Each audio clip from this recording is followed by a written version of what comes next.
4 दिवसांच्या विश्रांतीनंतर मुंबईच्या वेगवेगळ्या भागांमध्ये पावसानं हजेरी लावली। भिवंडी शहरासह ग्रामीण भागात देखील पाऊस झालाय। मुसळधार पावसामुळे खबरदारीचा उपाय म्हणून काही ठिकाणी वीज पुरवठा खंडित करण्यात आला, तर दुसरीकडे कल्याण डोंबिवली परिसरातही पावसाला सुरुवात झाली। पावसामुळे वातावरणात गारवा निर्माण झाला।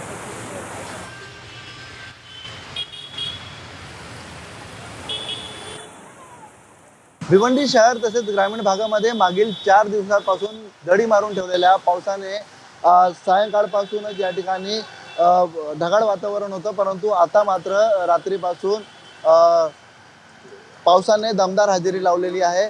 भिवंडी शहर असेल किंवा ग्रामीण भागातील अनेक भागांमध्ये या ठिकाणी पावसाची दमदार हजेरी पाहायला मिळत आहे आणि मुसळधार पावसामुळे अनेक परिसरामध्ये ज्या ठिकाणी उकाडा निर्माण झालेला होता त्या ठिकाणी आता गारवा निर्माण झालेला आहे आणि पावसाचा जोर जो आहे तो असाच कायम राहिला तर अनेक सखल भागामध्ये अशा पद्धतीने पाणी साचण्याची शक्यता निर्माण झालेली आहे। शिवाय ग्रामीण भागात अनेक ठिकाणी पावसाला सुरुवात झाल्यामुळे वीज पुरवठा देखील खंडित करण्यात आलेली आहे। सायंकाळपासूनच ढगाळ वातावरण निर्माण झालेलं होतं। कुठेतरी आशंका होती की पावसाची हजेरी या ठिकाणी लागेल, परंतु आता या ठिकाणी आपण पाहिलं तर प्रत्यक्षात पावसाने दमदार हजेरी लावलेली आहे आणि परिसरात गारवा निर्माण झालेला आहे।